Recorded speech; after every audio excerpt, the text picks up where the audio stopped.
Good afternoon.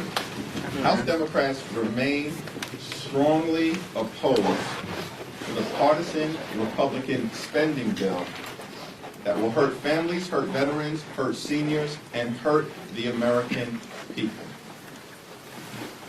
It is a false choice that Donald Trump, Elon Musk, and House Republicans have been presenting between their reckless and partisan spending bill and a government shutdown. Why are we here right now in terms of the moment that is in front of us?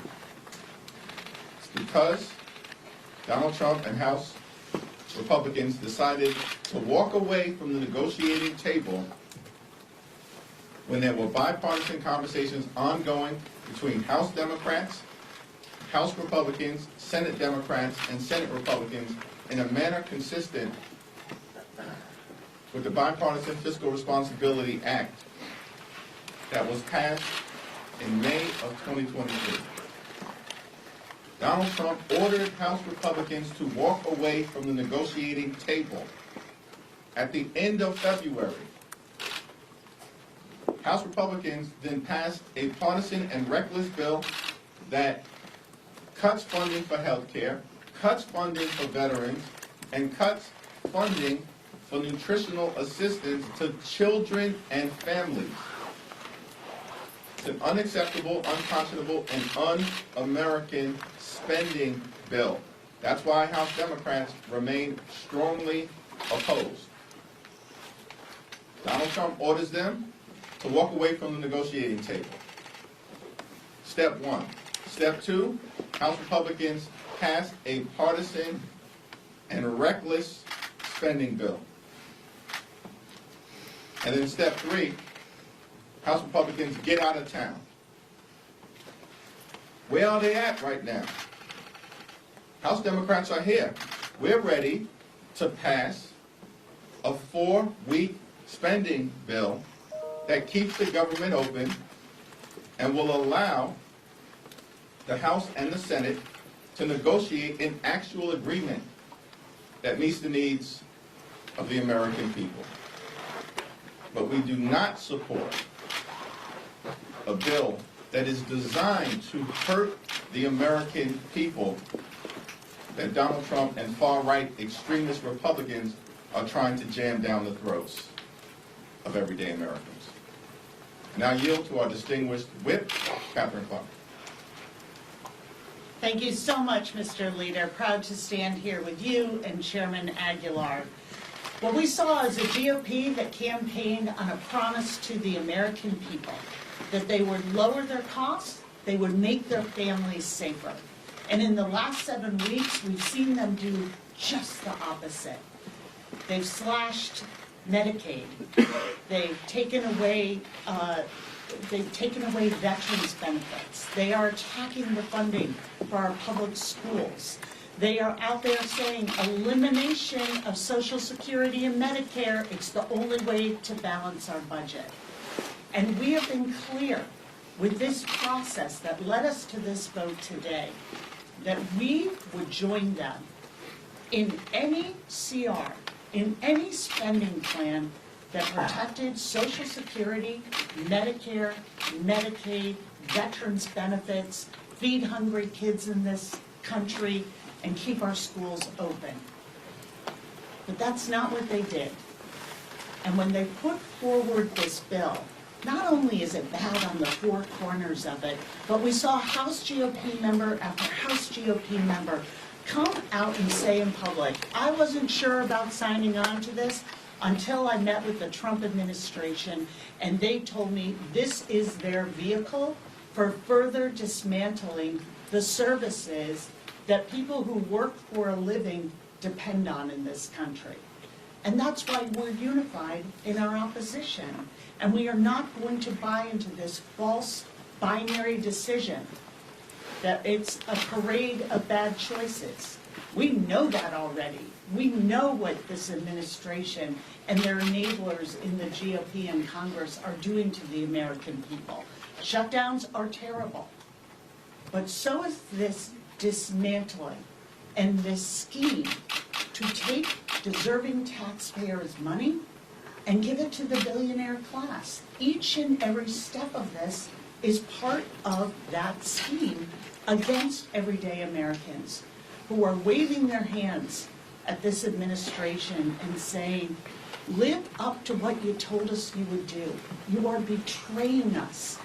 There's a reason the House GOP said, let's cancel town halls, because they don't want to face the voters they are betraying. So we're saying at this moment, come back to the table. Come back and negotiate. We've never had a shutdown where one party controls the White House, the House, and the Senate. That has never happened for a reason. And so this is a very unprecedented situation and an unprecedented disaster for the people who sent us here. If we do not do everything in our power to fight back and say, come back to the table, make a plan that is centered around the American people.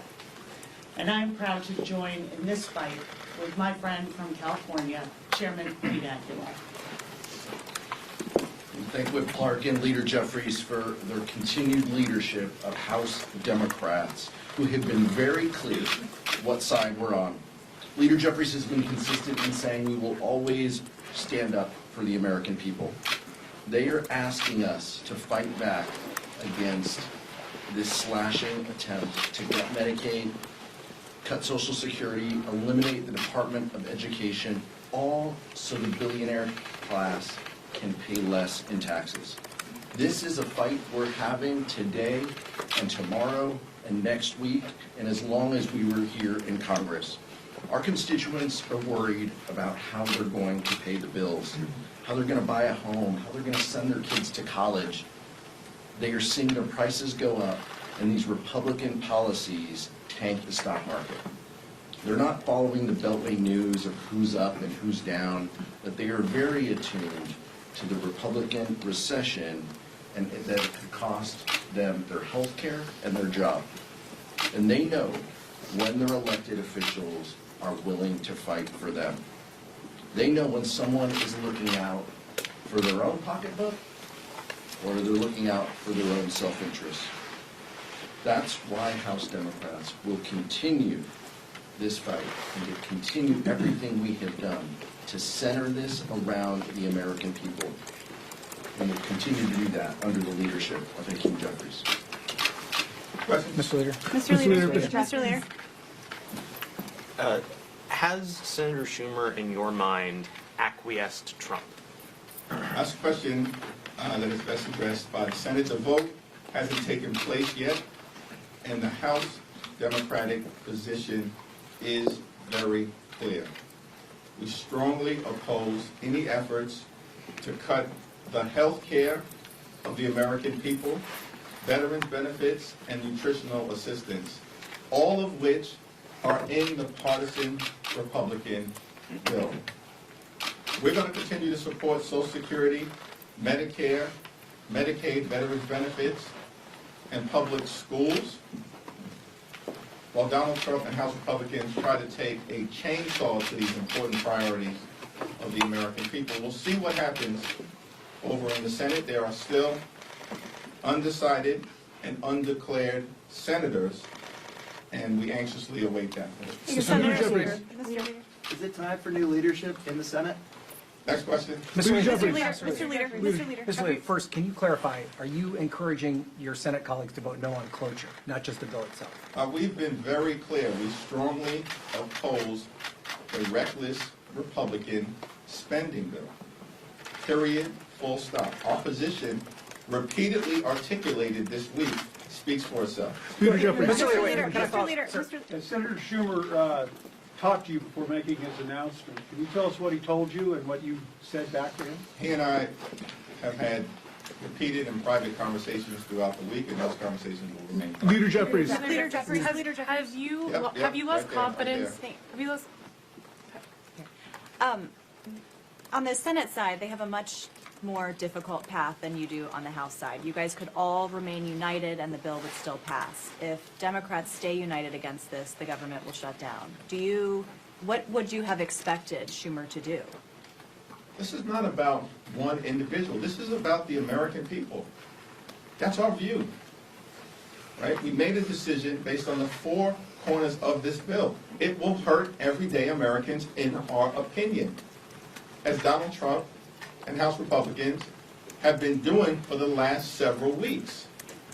Donald Trump promised to lower the high cost of living in the United States of America. In fact, to lower grocery costs on day one. Costs aren't going down, they're going up. Inflation is going up. You know what's going down? The stock market is going down. Consumer confidence is going down. Consumer spending is going down. Republicans are crashing the economy in real time and driving America toward a recession. That's what we're concerned about. Not individuals, the American people. But is a shutdown Catherine, worse? and then Peter, Is a shutdown worse Catherine, I than think the bill? what the problem here is that's a false question, that's a false choice. Schumer said it wasn't. But this is the House position, that we need to go back to the negotiating table, which they walked away from.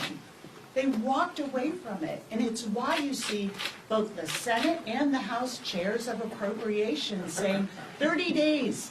Give us 30 days to put the American people's voices back in this process. And when you're in the minority, you only have a few real points where you can use the powers that you have, the procedural moves that you have, to do the right thing by people who are terrified of where this country is going and where it's going to lead them and their families. So back to the negotiating table, why is that some wild-eyed idea? It's like, let's come back together. If you're serious about cutting costs, protecting Social Security, Medicare, Medicaid, our schools, our veterans, come back to the table and work that out. The choice of having a shutdown when you're the party that runs everything is preposterous. It's just outrageous. They're even trying to say somehow that's the choice that Democrats are making. You run everything, but what you're trying to do is scam the American people out of their money and the services they paid for and they deserve. So, let's be realistic about what this fight is. We are simply saying, go back to the negotiating table. It's not about a shutdown versus a particular spending bill. It's, are we going to center around the American people and do what's right for them, or are we not? And all these, fun DC words, cloture, continuing resolution, what the American people need to know is that House Democrats are willing to work in a bipartisan way to keep government open for 30 days. That's all we want. That's our solution. It's not perfect. It doesn't solve all of our problems, but it centers the debate around the American people. It pauses what would be a reckless shutdown at the hands of Donald Trump, and it says, let's keep negotiating. Let's work on our funding bills. Let's give Rosa DeLauro and Tom Cole, Patty Murray, and Susan Collins some time to work on these spending bills, and then let's come back and let's see what the next couple of weeks hold. But we have to pass funding bills in a bipartisan process. It's a 3-page bill probably. It's not 99 pages that cuts the veterans' care that they deserve. It's a couple-page bill. We could put that on the floor. We can get that done. We can pass it. We can go home. We can talk to our constituents about this, and we can center this around the American people. So, It sounds like this message was sent to the Senate, received, and then they decided yesterday, for whatever reason, maybe they didn't have the votes, Leader Schumer decided to walk away from that and go with the GOP plan. There are some colleagues of yours here in the House that feel betrayed. Is that what you're feeling right now? Vote hasn't happened. There are undecided and undeclared Democratic senators who are evaluating what is the right thing to do for the American people.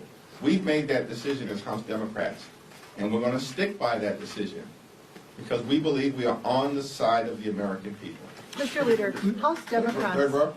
Yeah, Leader Jeffries, when it comes to FY26, looking to September, some Democrats have expressed concerns that seeing how the process had played out this week will set a tone for the upcoming fiscal year. Do you share those concerns, and what have you learned from this process for the next fiscal year? Our general view is that we do not want to shut down the government.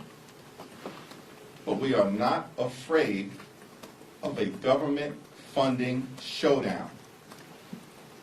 And we will win that showdown because we stand on the side of the American people. What's the difference between a shutdown and a showdown to you? Next question. To follow up, though, you talk about the problem with saying, oh, this isn't just one individual, but still, doesn't this still send a message to Americans, the fact that it's the leader of the Senate, Democrats, who has already said he's making this decision, and you already have 66 of your House colleagues sending him a letter saying that they're not approving of this? When I travel the country, the American people are concerned about if their kids get sick, can they go see a doctor? And we have a problem with the fact that Republicans are cutting health care in this partisan spending bill. There are veterans in this country who want to know that after serving this country, sacrificing, putting their lives on the line, that their country will be there for them in the way that they were there for America. There are mothers and fathers who are struggling to make ends meet. They are working hard. They're playing by the rules. But they're not sure whether they can put food on the table day to day, week to week, month to month. And the Republicans in this bill, just like they're cutting veterans' benefits, are cutting nutritional assistance to children and families. That's what we have a problem with. The Republicans are hurting the American people. That's why House Democrats are strongly opposed to this bill. Leader Jeffries, Senator Chuck Schumer is from your state. He clearly has a different view of this than you. He is not saying let's go back to the negotiating table. He's saying let's take this vote. So have you lost confidence in him, the fact that you guys see this so differently? Next question. Leader Jeffries. I want to go back to my colleague's question. Can you clarify what you mean by showdown versus shutdown? That you guys are ready for a showdown but not a shutdown. What is a showdown versus what may occur if the Senate takes this vote? Listen, it speaks for itself. Let's be clear about the party who shuts down the government. It's not Democrats, it's Republicans, repeatedly. The 1990s, House Republicans, led by Newt Gingrich, shut down the government twice because they wanted to cut Medicaid. Democrats rejected that position. And Republicans were forced to reopen the government and engage in an unconditional surrender. In 2013, my first year in the Congress, House Republicans, the Tea Party, Ted Cruz, they shut the government down 14 days in October because they wanted President Obama and Democrats to repeal the Affordable Care Act. He told us my way and the highway. We showed them the highway. And after 14 days, Republicans engaged in an unconditional surrender, and the Affordable Care Act is alive and well. And all of us were here. And in various forms of leadership during the 35-day government shutdown. It started in December of 2018, and it carried all the way into February or so of 2019. In that shutdown, Donald Trump closed the government because he wanted Democrats to divert taxpayer dollars, billions of taxpayer dollars, to pay for his medieval border wall that he promised Mexico would pay for. And he wanted to take American taxpayer dollars away from defense and national security. We told him to get lost. And after 35 days, Republicans engaged in an unconditional surrender. What I'm saying speaks for itself. Check the history. We're on the right side of the American people.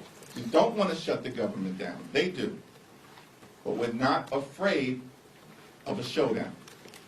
Mr. Leader, House Democrats have been united in their opposition against this continuing resolution, but that's a different position that we're hearing from Senate leadership.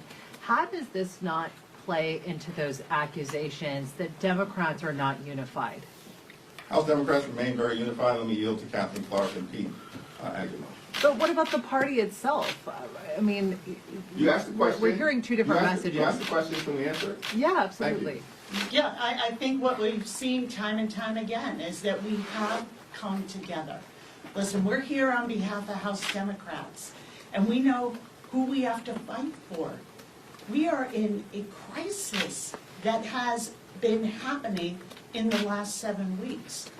We have seen Doge and Elon Musk going into our most secure data banks, rifling through people's healthcare information, social security information. We don't know what they're doing with that. We are taking them to court, over 100 lawsuits, and we are winning on behalf of the American people. But it doesn't stop their chainsaws. They're going right through everything the American people need to be successful. They're telling us they'll eliminate Social Security.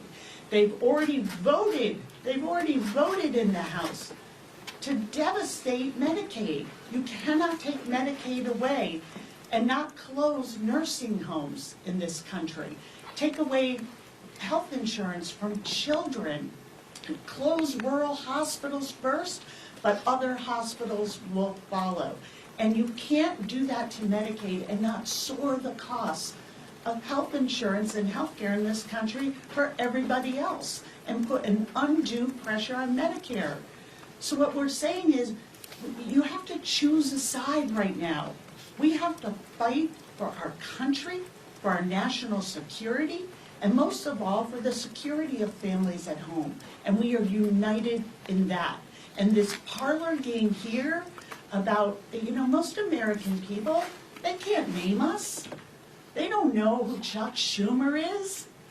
But they do know what this administration and Elon Musk and the GOP are planning for them. And it's why you're seeing this uproar in town halls. It's why you are seeing in very, very Republican parts of this country, veterans expressing their frustration and their outrage that they've cut 7,000 of them from jobs, that they have a spokesperson from the White House that says, well, those veterans weren't fit to work.